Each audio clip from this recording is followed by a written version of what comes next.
estimated 500 to 1,000 people are feared to have been killed in an earthquake measuring 6.6 on the Richter scale that hit the Van province in southeast Turkey, not far from the border with Iran.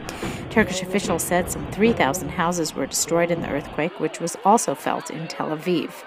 The Kandili Observatory said the earthquake struck at 10.4 in the morning and was 3 miles deep.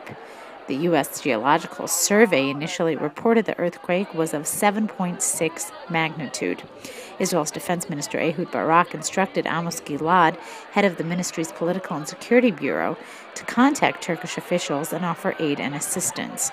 Israel's foreign ministry have also contacted Ankara, offering aid. The Army's Chief of Staff, Lieutenant General Benny Gantz, instructed the Army's Home Front Command to prepare to travel to Turkey to assist in the relief operation if a request is received. Prime Minister Benjamin Netanyahu thanked government ministers for approving the prisoner swap that led to the return of Gilad Shalit, and said now the government is ready to tackle the challenges that lay ahead. After 2 weeks of extraordinary public unity, the government is prepared to deal with issues such as the recommendations submitted by the Trachtenberg Committee, tasked with examining steps for economic reform. Netanyahu also said that a great deal of time will be devoted by the government in examining ways to reduce the high cost of living. Israeli security forces are searching for an Arab attacker who stabbed a 17-year-old youth in Jerusalem's remote neighborhood on Saturday. Yehuda Ne'emad was walking with a friend in the neighborhood when he was attacked and stabbed in the stomach and back. The assailant fled through the nearby forest in the direction of the nearby West Bank village of Beit Iksa.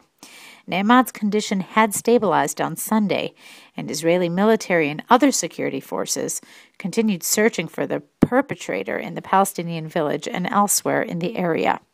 Israeli defense officials estimate the terrorists took advantage of the fact that the separation fence between Israeli and Palestinian areas does not extend to Beit Iksa and was able to enter the neighborhood and leave without interference.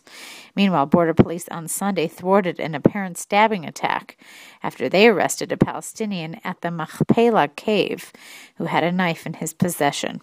Security officials believe he had planned to attack Israelis.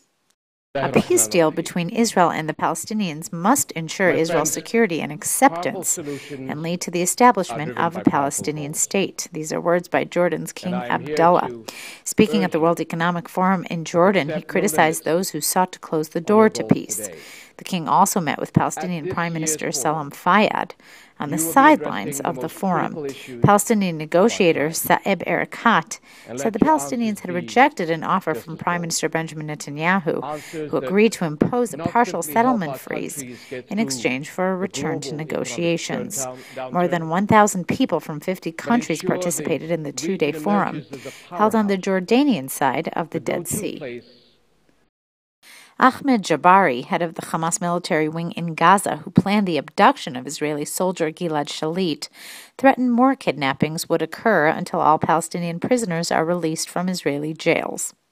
In a rare interview over the weekend, Jabari, who physically handed Shalit over to the Egyptian authorities in last week's exchange, said the group's Izz al-Din al-Qassam brigades have taken it upon themselves to empty Israeli jails of all prisoners, regardless of their political positions or ideology. Jabari was also in charge of the security detail that guarded Shalit throughout his years in captivity in Gaza.